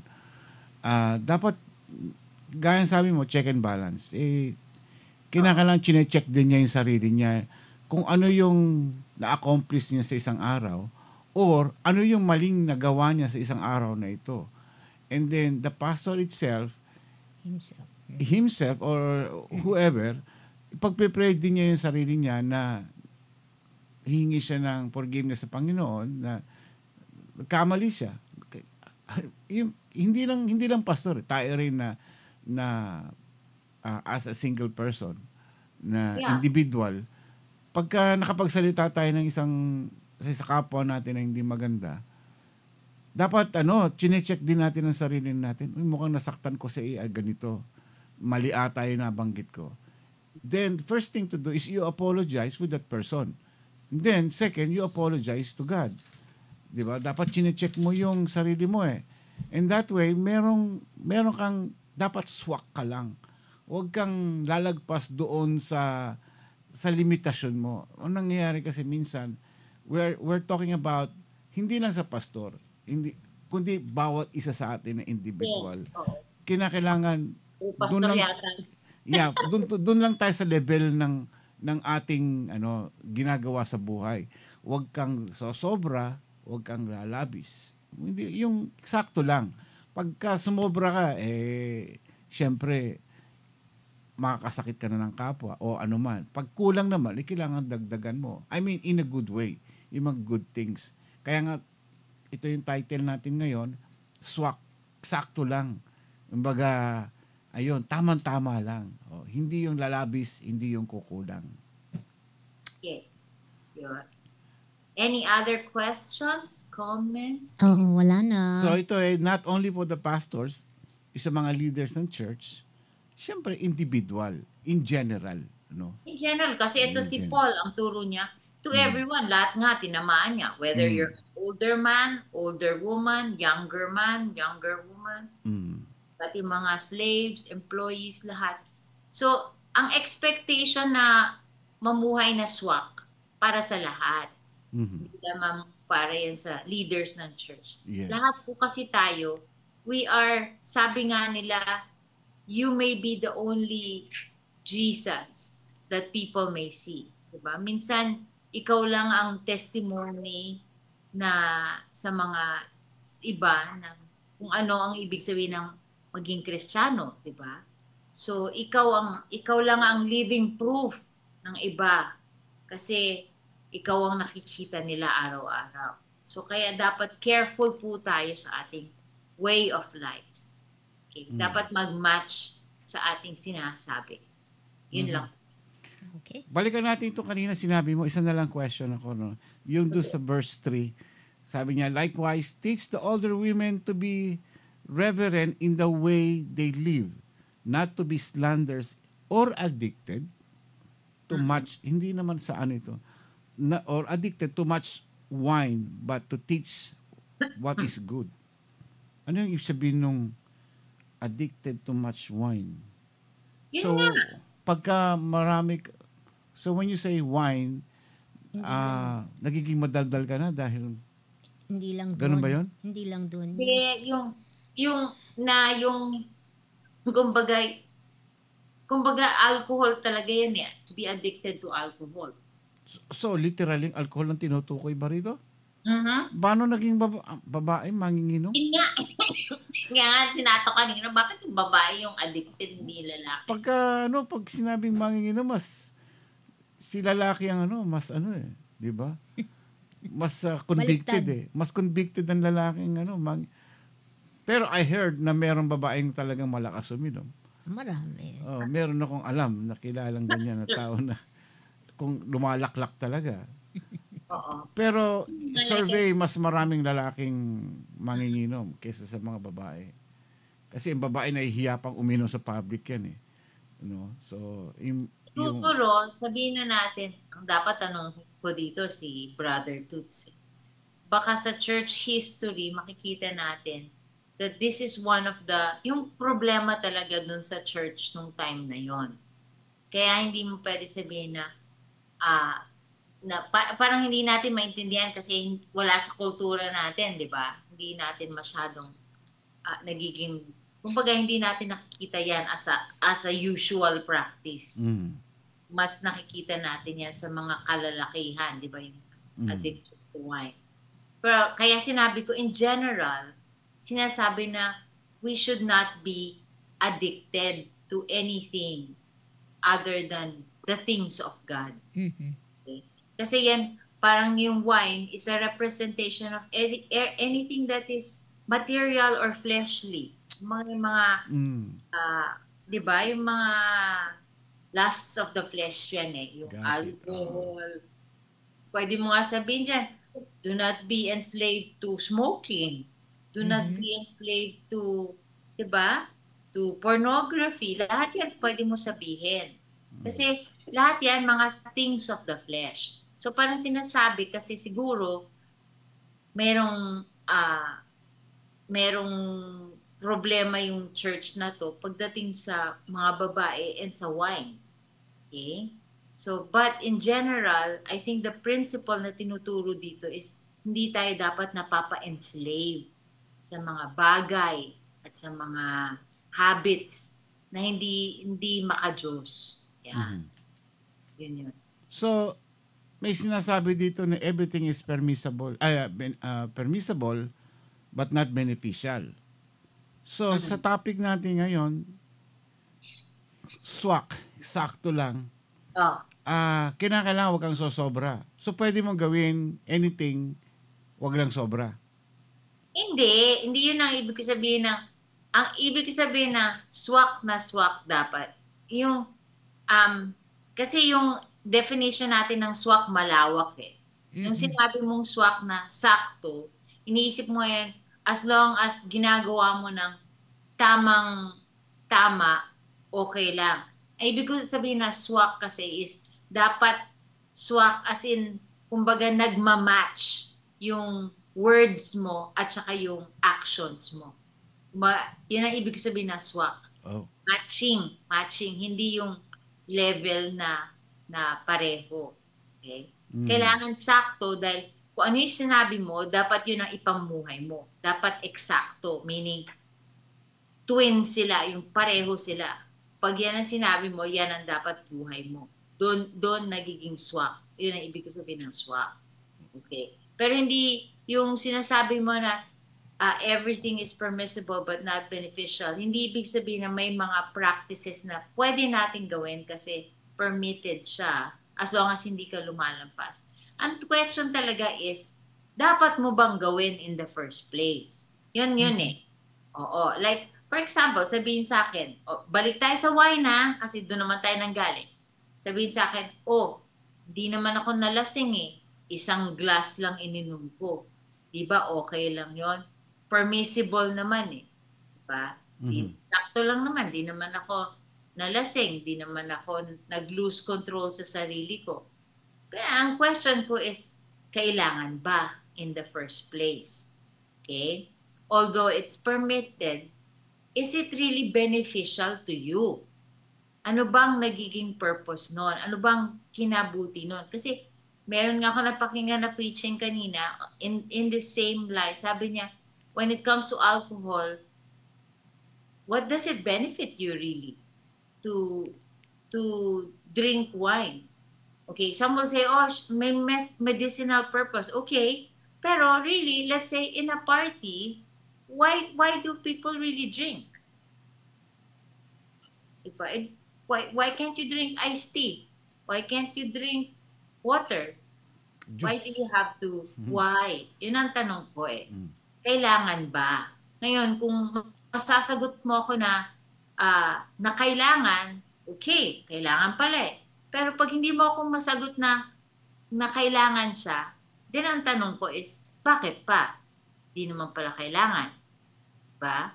So, kahit yan sa mga behavior natin, ang tanong lagi is, o sige, may gagawin ka, pero kailangan ba talaga?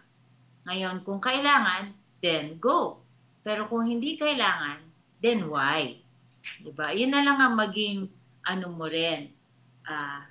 Yun ang maging, mayroon akong bisita. Yan ang maging, mo. Si Hagan. Hagan. Purpose. Yan ang swak na swak. Oh. Hi, Hagan. Pogi yan ang swak na swak. Lumapit. Please. Ayun. Hi. Hello. Hello. Kasi nakikita niya ako eh, kaya. Lumapit siya sa'yo. Sige. Say hi. Hi. So yun ang sharing natin for tonight. Salamat po sa inyong pakikinig. So, inaantok na yung aking boss. May lobo pa siya, may balloon pa siya. Ano ba? Walk daw siya, walk. Say bye-bye. Bye. Bye. Kamukha ni Lolo. Go to grandpa. Bye-bye. O siya, sige. Na. Inaantok na yung apo mo. Yun lang po ang ating sharing for tonight. Lakas na ulan. Man. Sa inyo naman, sa amin wala na, natapos na kanina, grabe. Parang magigiba yung mubo. Ganon din kanina, kaya nung nagsashare ako ng una, tumitingin ako sa taas, sabi ko, baka bumagsak tong bubong namin. Okay, let's pray na. Let's pray. Let's close in prayer. Ama namin Diyos, salamat once again sa inyong salita. Thank you for this time you've given us to share about your word, Lord. Sana po kami ay naliwanagan. Kami po ay naging mas aware, Lord, na kailangan naming mamuhay according to the word of God. Kailangan po swak ang aming buhay sa sinasabi namin na lahat po kami ay maging mas malapit sa inyo at kami po ay maging respectful sa salita niyo in the way we live, Lord God. Teach us every day to become more like you. Hindi po kami perfect. We are just perfectly forgiven and perfectly wanting to become more like you. Salamat po, Lord. We give you honor and praise tonight. This is our prayer. In Jesus' name we pray. Amen. Pastel, thank you. Thank you po. See you Saturday. Uulan sa Sabado. Paano ngayon? Bakit? Hindi naman tayo sa labas. Nasa loob naman tayo. Pwede ka naman mag-swimming papuntang party ni Ate Zen. Okay. Costume Naka-costume. Ay, naku. Anong costume? Naku, mahirap bihisan to, Pastora. Anong costume? Hindi yan submissive eh. Anong ganong submissive? Ilang beses ko na sinasabi. 20s. Kaya nga hinahanap ko nga yung kanyang suspender. Anong 20s? Roaring 20s. Noong 1920s na mga damit. Ay, wala akong ganong damit. Wala talaga. Wala akong ganong damit. Ang damit ko puro mga futuristic. Kami daw sa Amazon, sabi ni Brother Chad. Pwede pa yung sombrero na parang derby newsboy. Gatsby. Parang ganon, Gatsby nga. Parang mga sindikato, ganon. Yung yes. mga mafia, ganon. Nahiram ako kay Suspender. Ayun. Sabi mo mag-suspender ka raw. Suspender nga, hinanap ko yung suspender. Meron siya eh. Meron siya noon. Kasi ginamit na namin yun dati. Tama. May surprise tayo na Gatsby eh. Gusto lang maalala ko. May Gatsby kami inatinan nun eh. O yan, sige. Good night everybody. Good night, Pastora. Be safe. Ang lakas ng ulan. Thank you. Hotel. See you Saturday. God bless. Thank you. Bye-bye. Bye. Yan po. Thank you. Swak na swak. Lamig. May ginawa ko. Lakas ang ulan. Time to go, guys. Sana po tayong lahat ay swak sakto lang sa ating mga ginagawa, sakto lang, sakto rin sa ating mga sinasabi, sa ating mga iniisip. Huwag lalabis, huwag kukulang. Pero ang higit sa lahat po guys ay yung ating faith sa ating Panginoon. Siguro, tama bang sakto lang, di ba? Dapat mas sobra-sobra pa. Yun ang okay lang na ma-over tayo doon. Na ang ating faith sa ating Panginoon. Sakto, siguro yung ating the way how we live. Yung kung paano tayo nabubuhay sa araw-araw. Huwag lalabis, huwag kukulang. Maraming salamat po sa inyong lahat guys, and we have to go. Lumalakas po ang ulan at baka mamaya mag-brown out. Sa US, mag-brown out. Ako po si Ramon Pascua. Karim Pascua. Good night and God bless. Enjoy your lunch guys. Ito po ang iRadio, ang limited para sana Pilipino! Ito po ang iRadio. Naglilingkod para sa sambayanang Pilipino.